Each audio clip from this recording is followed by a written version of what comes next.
At this point, students, teachers, and parents are just waiting their turn, waiting in line for their card to get punched, for their families to be affected, for their friends to no longer be here. Annunciation Catholic Church is connected to a school. The school is located in Minneapolis, Minnesota. Teachers and students were enjoying their first week back from the summer break, until sounds of the inevitable interrupts their program. The sound of a school mass on a liver tearing through windows and walls to hit children and teachers learning in the classrooms. Early reports said that the suspect was contained, but then later reports said that the suspect turned his pew-pew onto himself, but not before taking with him an 8-year-old, the same age as my son, and a 10-year-old. 17 more people at time of filming were injured in the incident. It was the first week of school. 14 of those injured were children. Now, the suspect was in his early 20s, and I can already tell you now that he was not an immigrant. He was not black. He was not trans, or any of the other communities that people have been trying to fearmonger about. He was indeed the call coming from inside the house, as they usually are. But I digress. This incident is the fourth in a string of mass pewings in 24 hours in Minneapolis, with pew-pewers firing on people who are standing on the sidewalk. The 4 incidents in 24 hours have left 5 people unalived and 25 people injured. And 2 of the incidents have been at schools. Now, Pope Leo XIV has sent a message from the Vatican conveying his condolences, and the politicians are doing their usual thoughts and prayers over the situation. Even Bone Spurs has ordered that the flag on the White House be adjusted to half-mast in solidarity with the parents. Thing is, one thing I am not hearing from anybody is what they plan to do to avoid the next one.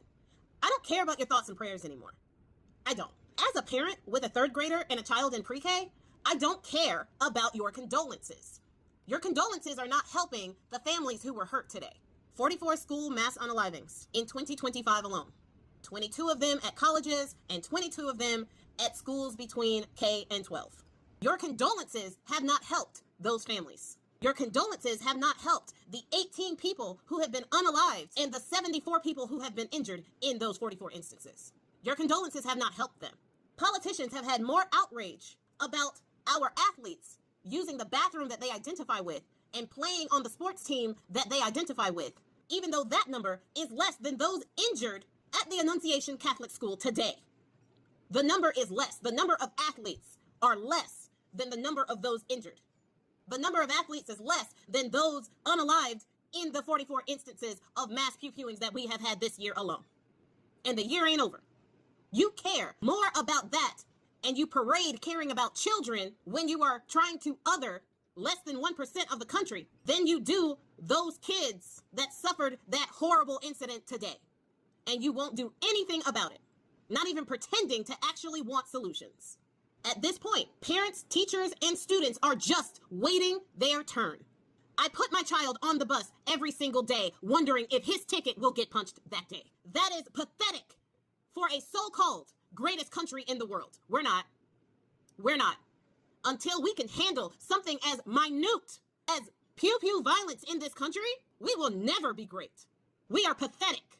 And the sad part is, this map right here, which is showing data from 2008, pew-pewings per 1,000 people, the states in question are not the states that are being fearmongered about crime right now. The states in question are not ones invaded by our National Guard. They aren't the ones that the Bone Spurs administration is looking at to stop crime, because crime is so rampant in places like DC and LA. But this map shows otherwise. And you don't hear nothing about that. I wonder if it has anything to do with the states being run by people who support the Bone Spurs administration.